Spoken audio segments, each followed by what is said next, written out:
Hello, you're listening to The Sower, a podcast of the Ciceronian Society. The Ciceronian Society exists to equip and encourage Christian scholars to serve the Church as a center of cultural and civic renewal. To learn more about us, our events, our journal, Pietas, to sign up for our newsletter and make your tax-deductible gift, please go to ciceroniansociety.org. I'm Josh Bowman, Executive Director of the Ciceronian Society.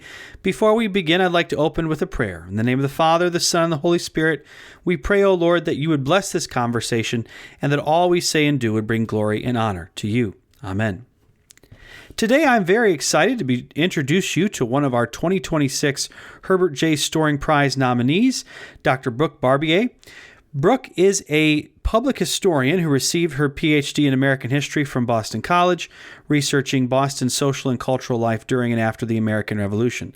While earning her graduate degree, she taught history at Boston College and Stonehill College, and in the most Ciceronian Society-ish thing ever, two of Brooke's favorite things are history and beer. That could not be more relatable. But those two interests are not just hobbies. They are literally her job. In 2013, she founded Ye Olde Tavern Tours, which offers tours of Boston's historic sites and taverns, beer is included. And she is the author of King Hancock, The Radical Influence of a Moderate Founding Father, for which she received this year's nomination, and Boston in the American Revolution, a Town versus an Empire. Brooke's newest book sounds fantastic. The title is Cocked and Boozy, An Intoxicating History of the American Revolution, and is now available for pre-order, releasing in June 2026. She's originally from San Diego, California, and has lived in Boston for many years. Brooke, welcome to the show. Thanks for having me, Josh. This is so great. Now, I was telling the folks in the intro that you have this tour company that I'm so sad I didn't know about last time I was in Boston, which is, it's been a while. Ye Olde Tavern Tours, which sounds like a lot of fun. Tell us what it is and how you've done it for the last, 13 years? Yeah, I started the company in 2013 because I wanted visitors to Boston to experience history in a fun and unique way. So we walk along Boston's storied Freedom Trail, which is 16 historic sites from the 17th, 18th, and 19th century. And we see 10 sites on the Freedom Trail, including the site of the Boston Massacre and where John Hancock and Paul Revere are buried. But then we stop at 3 historic taverns along the way to have a beer or cider in each. And Josh, this isn't just a gimmick. Taverns were integral to the American Revolution. And so when you're going into a historic tavern, you're experiencing history in a different way, but you are experiencing history. That's fantastic. Do you all do like toasts to specific people? Like you get to Hancock's grave and you do a toast or something? We always huzzah. That is a trademark of Ye Olde Tavern Tours. We huzzah at each tavern, and they always get more boisterous as we go, as you can imagine. I can't imagine. I have a quick story to tell about that. I did last time I was in Boston. I went to the Sam Adams thing. So this is not on the tour. I know it's the Ye Olde Tavern Tour, and I went by myself, which was already embarrassing. And then I'm on this tour, and in the at the end of it, they give you all the beers at the end of it. And They kept passing the pitcher back to the table I was at. And the tour guide kept saying, I can't have any empty. All the pitchers have to be empty. And so let's just say I had a really good time. Like I was in the wrong spot and drank all of it. But or the right spot for that matter. Because I imagine the right spot. So it's beer and cider. And that's what I think of when I think of what they would have drank back then. And one of the things that you're writing on right now, and I'm sure it's inspired by this experience with the tour company, is your new book. Remind me of the title. Cocked and Boozy, An Intoxicating History of the American Revolution. That's fantastic. And it's ready for pre-order, and it comes out June 2026, right? That's right. Yeah. So just in time for the 250th anniversary of the Declaration of Independence. So I want to eventually get to the book that you were nominated for, King Hancock. But this sounds, I can't pass up an opportunity to talk about this book because, I'm going to have to read it. What's the premise, right? So you already are saying, like, look, this isn't just a gimmick. These places these watering holes, if you will, they were important to the story of American history. and they have a part to play, not just in Boston, but other places as well. So where are you going with this? The book's premise is that alcohol and taverns were important to the American Revolution. Taverns were community centers in the 18th century. It's a place where people gathered, where they heard the latest news, where they talked politics, where they relaxed and played games, laughed and danced. And alcohol, then and now, loosens people up.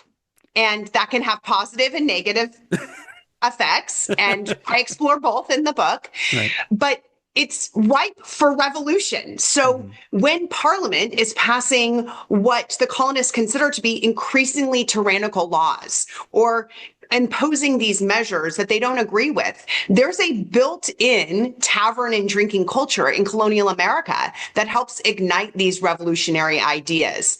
And so I explore that in the book and its effect on all 13 colonies. So typically my work with my tour company and my previous two books has really focused on Boston and somewhat outside of Boston. But this book is looking at the entire 13 colonies and the effect that drinking had on the revolution.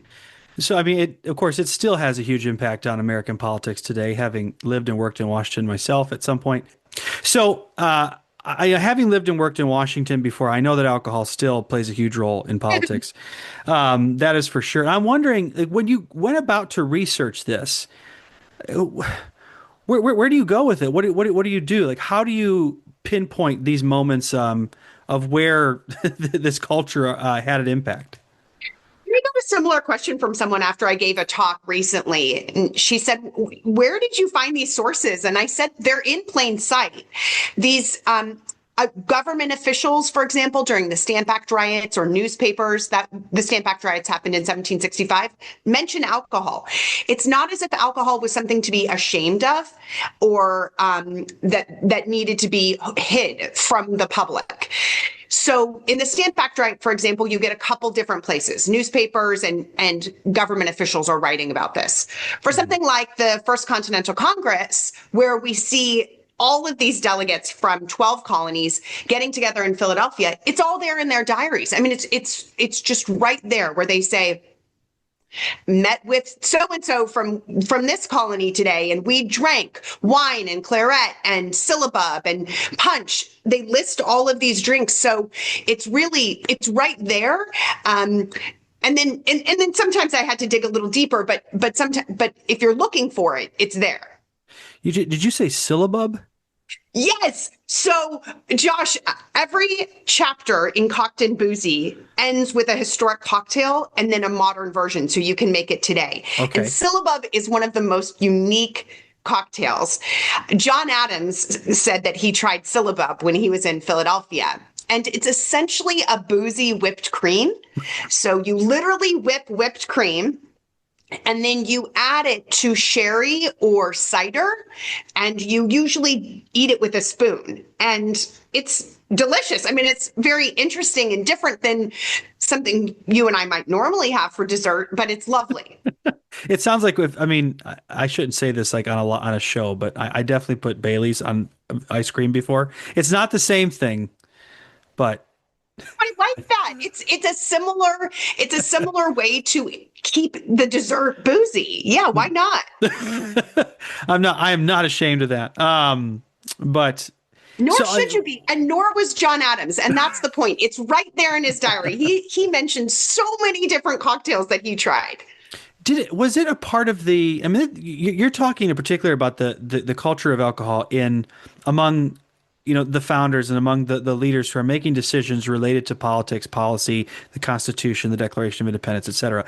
What about in the actual military? So in the Revolution, was it? I mean, I would think it'd be a problem to a point, but I mean, they're going to have rations of what, rum and Madeira, stuff like that, right? Exactly right. So Madeira's far too expensive to be a ration, but rum was a ration for sure. And then so was beer and cider. And that's on both sides of the war. So both the British Army and Continental Army supplied alcohol. And yeah, it's a good question, Josh, because like I said, there's positive and negative effects when people drink.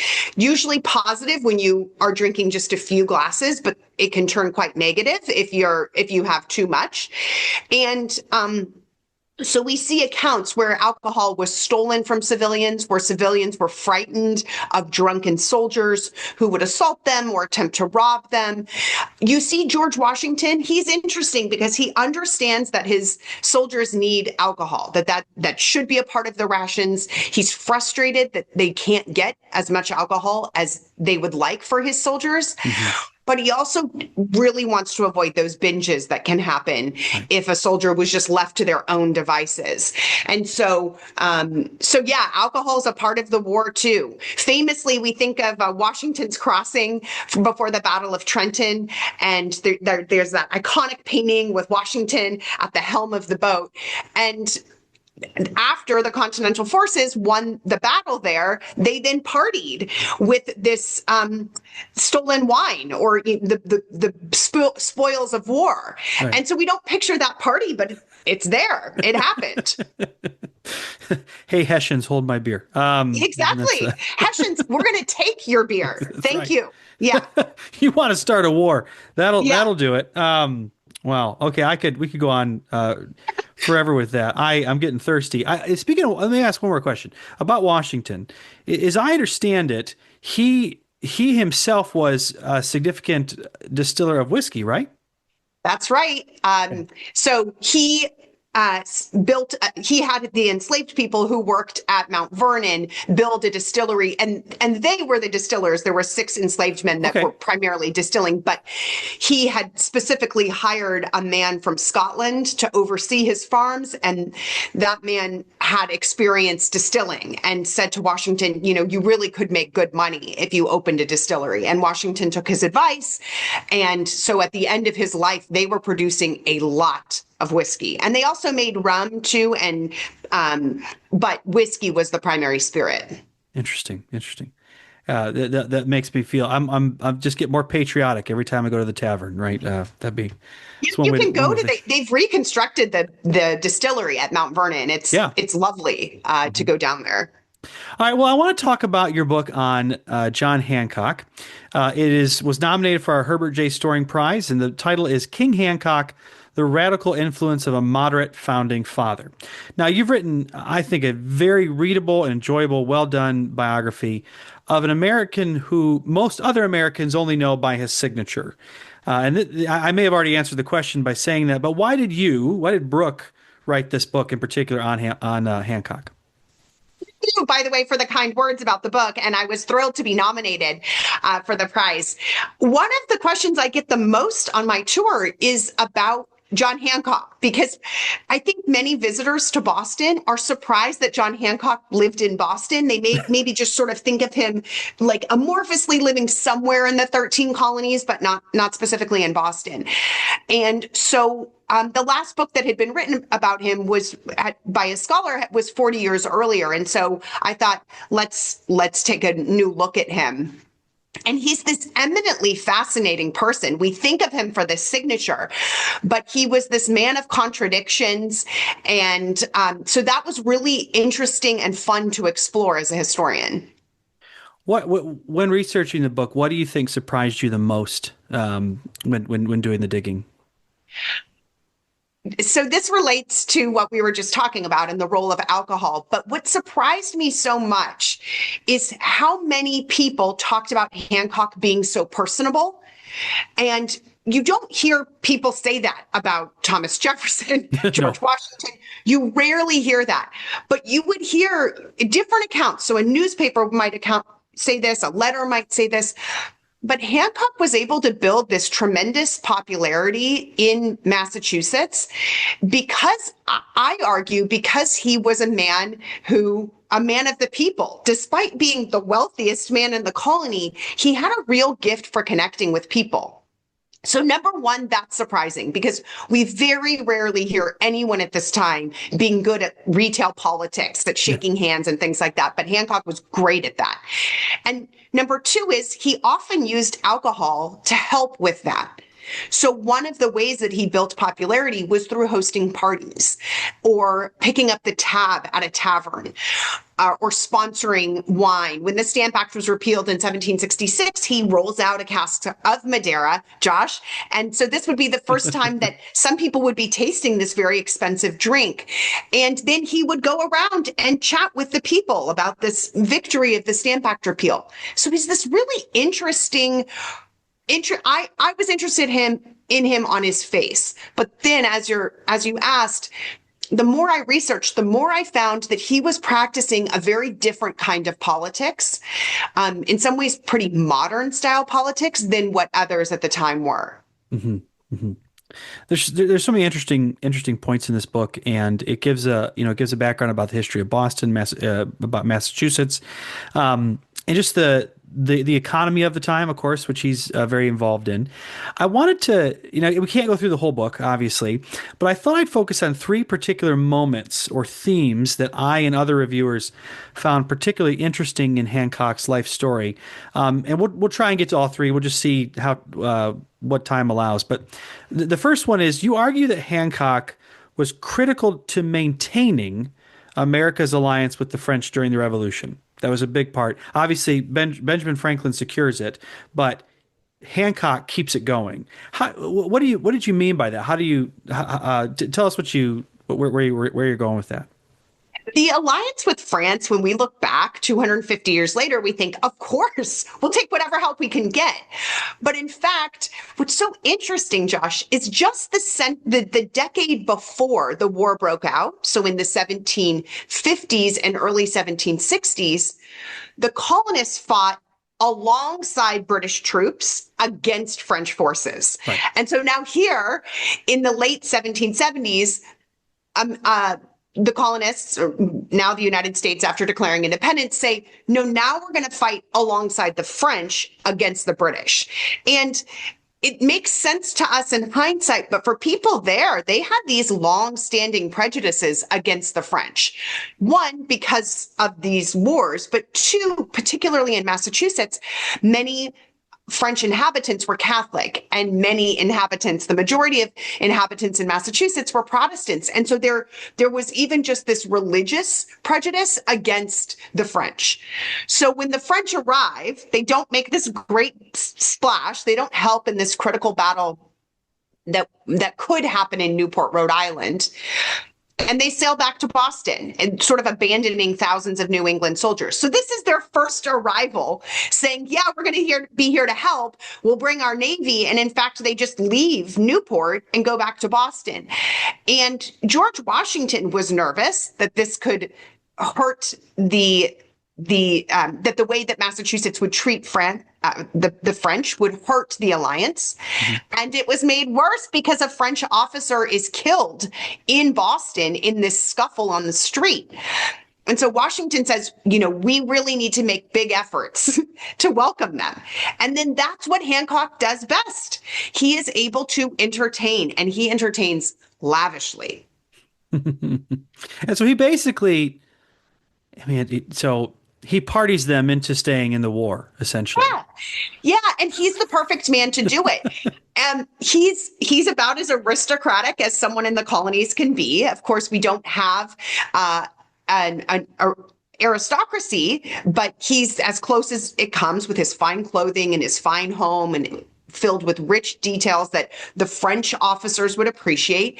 And so he opens up his home, essentially an open house, to the French. And this wasn't, as we sort of talked about earlier, this wasn't the first time he did this. He loved throwing parties. He loved hosting as a way to bring people together. And so by offering such spectacular hospitality, the French said, hey, these people aren't that bad, and stuck around.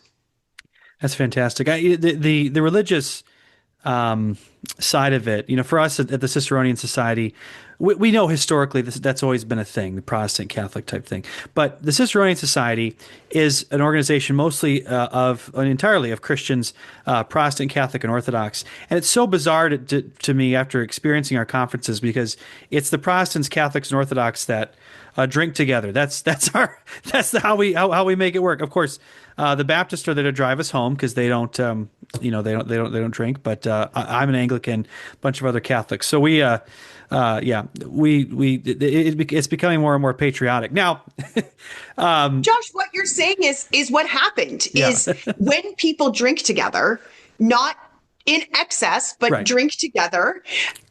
Yeah, it can break down walls. You can find common ground. I mean, this is picking up on all of what we've talked about in this conversation, and Hmm. that's what happens here. Paul Revere is half French, and he said, "I was prejudiced against France, but that dissolved away. Once you get to know people, especially through drink or a party, you might feel more akin to them." And so, what you're describing at your conference is a tale as old as time. I love it. The second moment or piece in your book about Hancock that I thought was particularly important was the Shays Rebellion. Yeah. So, classic teaching of the American Constitutional Convention and what inspires it. It's not the only thing, but it's a big part, right? Shays Rebellion in Massachusetts alerts the American elites like, look, the Articles of Confederation are not working. We need to do something about this. They call the Constitutional Convention. Hancock plays a role in making sure this doesn't get out of hand, right? Shays Rebellion, it's not just Shays Rebellion. Right. It's the reaction that happens in Massachusetts because Hmm. so you're exactly right. Shays Rebellion is this flashpoint because people see ordinary farmers actually affecting change. They are shutting down courts because of the pressure that they're putting on judges and the community. But after Shays Rebellion, when it gets shut down by Governor James, sort of in sort of a belligerent way, maybe in a heavy-handed way. What happens is Bowden gets voted out of office. He's the first incumbent governor to lose his spot, and he loses it to John Hancock. And other legislators who sided with Bowden get voted out. And that was particularly scary. So, one, we have ordinary people affecting change with protests. And then we have them affecting change at the ballot box. And that was really scary to people who said we can't have this is a lot of influence that these people are having. We need a stronger federal government. We need a federal government to oversee this. So Hancock was really important, though, because when he was elected governor, he sees, as he often could, that what Massachusetts needed wasn't to punish these insurgents that participated in Shays Rebellion, but that the state needed healing. And so he pardoned almost all of them. And that sort of calmed the tension down in Massachusetts. And but then, yes, it also is one of the things that leads to the Constitutional Convention. How long was Hancock governor of Massachusetts? He was governor. He was the first elected governor in 1780.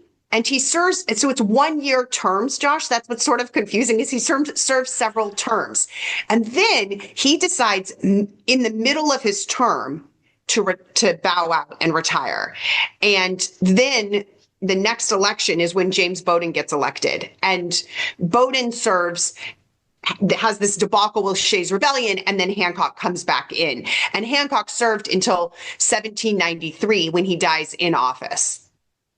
Moving on then to the Constitutional Convention, we have this third moment that I think is especially prescient and part of Hancock's legacy is during the ratification debates. One of the things that modern Americans don't realize is there was no guarantee this Constitution was going to get passed. Yes, there were these crises and things were not going really well economically. There were threats internationally.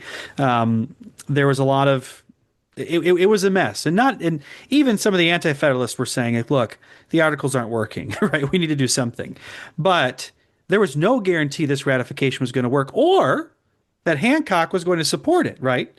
In particular, given his influence in Massachusetts. So, what role does he play in Massachusetts's ratification of the Constitution? Everything you said, Josh, I agree with. So Hancock doesn't sit on the Constitutional Convention in Philadelphia. He's busy governing in Massachusetts. And at the time, and this is going to sound strange, but state business was considered more important than this sort of unknown Constitutional Convention happening in Philadelphia. So Hancock felt like he was in this position of power, which he was, by being governor of one of the most powerful states in the 13. So when the Constitution, is sent to the states for approval, they don't want it put to a vote. They want it. The Constitutional Convention says that 9 states need to ratify, and it will be ratified by special conventions, statewide conventions. And the Federalists, that is those who supported the Constitution, they get some easy wins right away. A few states just unanimously ratify. And then Pennsylvania is sort of this warning sign, because Pennsylvania ratifies, but a third of the delegates vote against it. Mm-hmm. And so now the Federalists are getting a little bit nervous, because when it comes to Massachusetts has so much revolutionary clout that they built from the 1760s and 1770s that they suspected if Massachusetts didn't ratify, that New Hampshire wouldn't either, and New York might not either. And in fact, New Hampshire was postponing their convention until Massachusetts could hold theirs. Mm-hmm. And this is a concern that James Madison and George Washington are discussing. So this isn't a historian looking back and saying, oh, this is probably what was happening. This was happening in real time. This concern that if Massachusetts didn't go, other states, you wouldn't get to 9. And so on the Constitutional Convention begins, Hancock is named the president of the Constitutional Convention. He is sick for much of the convention and doesn't attend. But it's widely considered, we don't have his thoughts on this, but it's widely considered that he would have voted against the Constitution. Mm-hmm. And if you want, we can talk about why that would be. Yeah, well, can you maybe stop for a second there and just why would he have? Why do they think he would have voted against it? Because he's in a really good position. He's the governor of one of these 13 states, so he's one of the 13 most powerful people in the country. Mm-hmm. And if you had a central national government, you're being the governor is likely going to be less important. We don't know what the Constitution would say, but it would likely be less important. Yeah. And he's concerned that this national government would then take away power from the states mm-hmm. and from him as a governor. And he called states republics, that they were their own individual republic. And he said, they have their own religions, they have their own climates, their own economies. He recognized that Massachusetts, on its face, maybe doesn't share that many similarities with South Carolina, for example, right. Pennsylvania, for another example. And so to have this national government, he worried would dilute the concerns of Massachusetts. Yeah, and so then it comes to the ratification, and it seems like he surprises everyone and says, look, and he doesn't exactly say yes, right? He finds his own middle way. How does he go about endorsing but not endorsing it? Yeah, that's exactly right. The Constitutional Convention had said you must ratify it, yes, or decline it, no. But there can be no changes. And every state before Massachusetts, and there had been 6 that had ratified before, 5 that had ratified before, all just approved. But the Federalists lobbied Hancock and said, you can propose changes, because they suspected, probably rightfully, that if Hancock voted against it, it wouldn't get enough votes. And so they said, you can propose amendments. And that's exactly what Hancock does, which is what you're talking about. He threads this needle. So he makes this speech on the day the vote's going to happen, and he says, I'm supporting it, but with these amendments. And then every state that ratified thereafter also proposed amendments. And those eventually became over 100 amendments that were sent to Congress, but they eventually became the 10 Bill of Rights that we know. And so Hancock's legacy of the Constitution is it lies with some of the most cherished parts of the Constitution are the Bill of Rights. And that came not from the supporters of the Constitution, but the people who had concerns about it. Right.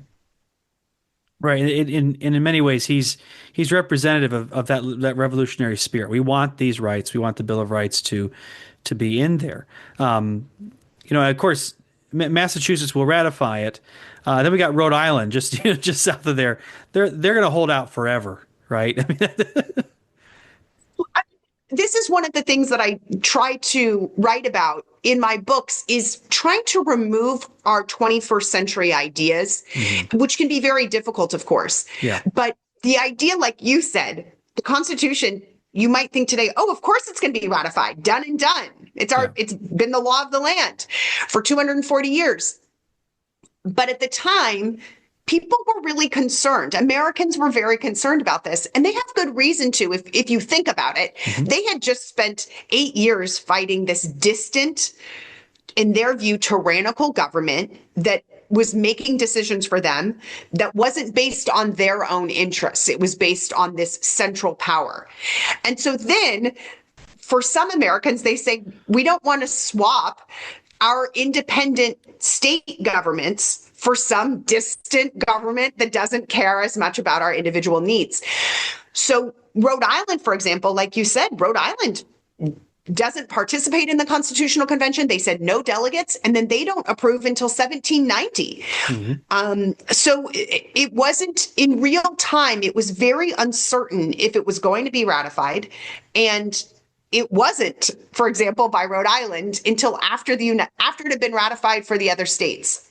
Well, I think it's important too. This award that you're nominated for, the Herbert Storing Prize. Storing, one of the things he's famous for is bringing back and emphasizing the importance of the Anti-Federalists. Now, he's not sympathetic in the sense that he's sympathetic to the Constitution, but one of the things he talks about, and I recommend to our listeners his work on this, is that you really can't understand the Constitution without reading and appreciating these genuine, thoughtful, patriotic Americans who said, we don't want this. Their opposition shaped the Constitution just as much as those who support it, like the Federalists. And I think James Madison would agree with that assessment as well. I think they had legitimate questions and concerns, and they had a huge impact. Hancock is certainly, I don't know if we'd go so far as to call Hancock a anti-federalist, would we?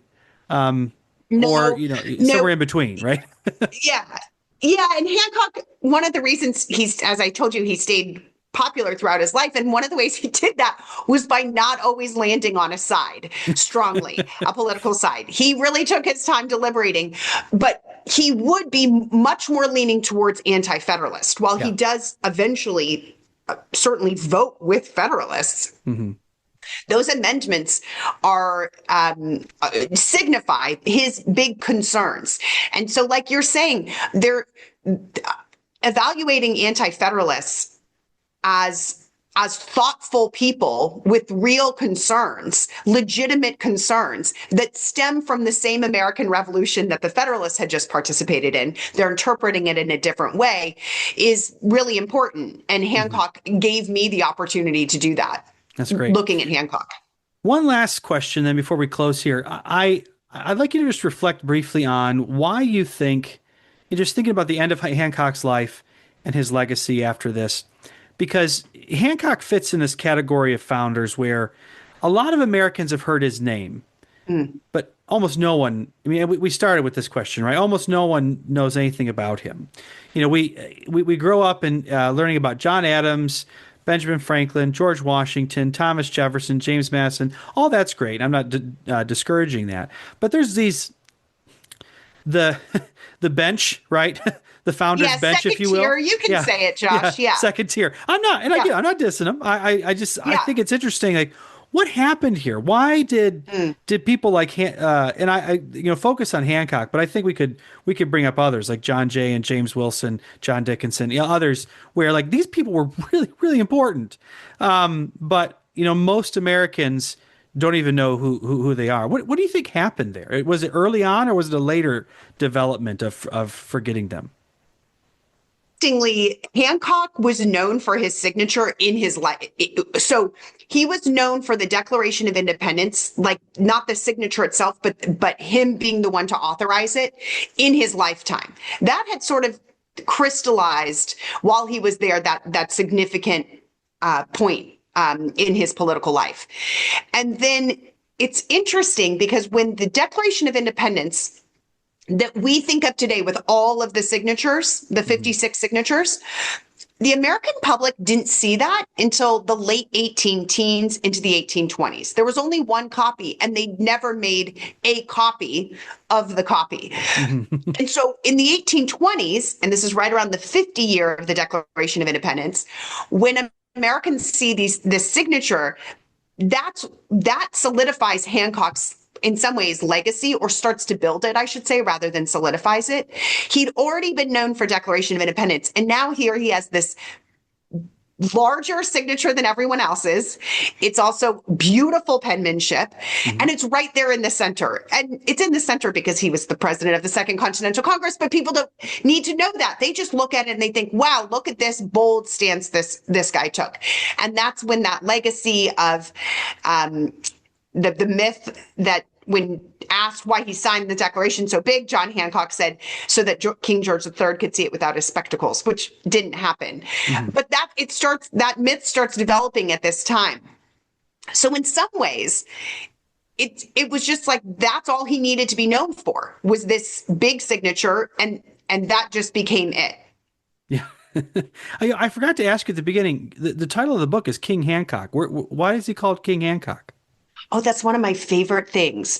So King Hancock was an insult initially from British officers who were stationed in Boston in 1774, and they held captive this Bostonian, and they demanded to know from him who ordered the Boston Tea Party. And this guy says, nobody. And the British officer yells, you're a damned liar. It was King Hancock and the damned Sons of Liberty. And this is great. This is the first time we see this in the historical record, at least that I or others have found. But it's an insult. They're saying the best you colonists can do for your king is this guy, John Hancock. The real monarch sits in London. But then the most remarkable thing happens. Less than a year later, after the battles of Lexington and Concord, on April 19th, 1775, when British troops are retreating from Concord back to Boston, 20 miles, they are being fired on by colonists from over 20 towns who came out to fight the British. They are being shot at from behind trees and inside homes. So this retreat's already 20 miles. They're being fired on by people they can't see, but they can hear. These colonists cry out, King Hancock forever. So what had been this insult was appropriated into a literal battle cry on the day the Revolutionary War began. And that is saying something. I mean, it's so powerful the way this nickname had been reused and to signify their loyalty to someone right here in Massachusetts. Josh, it also portrays a sense of humor. It shows Hancock's vast popularity, not just in Boston, but in the Massachusetts countryside. And then that name continues to come up. That nickname, King Hancock, continues to be used throughout the 1770s and 80s. That's fantastic. Well, Brooke, thank you so much for joining us on this show. I really enjoyed your book. I'm glad we could celebrate it with this nomination. And I definitely want to encourage our listeners to, next time you're in Boston, look up Ye Olde Tavern Tours. That sounds like so much fun. I definitely hope to do that in the near future. Thank you so much. Yeah, thanks, Josh. We'd love to see your listeners, but most of all, I just really appreciate your fine questions here and kind words about the book. Thank you so much. You've been listening to The Sower, a production of the Ciceronian Society. If you know of a recent book written about the American founding era, please consider nominating it for our 2027 Herbert J. Storing Prize. Nominations are due September 1st. More information can be found via a link in the show notes. And if you like history and beer and enjoyed this conversation, we hope you'll consider signing up for our newsletter and joining us for a future event. We'll also be having our first ever fall symposium in Holland, Michigan in October of this year. Be sure to keep an eye out for more information soon. Oh, and make sure you check out our other podcast, which involves us reading through Cicero's most famous work, On Duties, De Officiis, and our commentary on it. We hope you can enjoy that. It is released every Wednesday. Please rate and review this and that other podcast, share it with your friends, and check out our website at ciceroniansociety.org. Thank you for listening.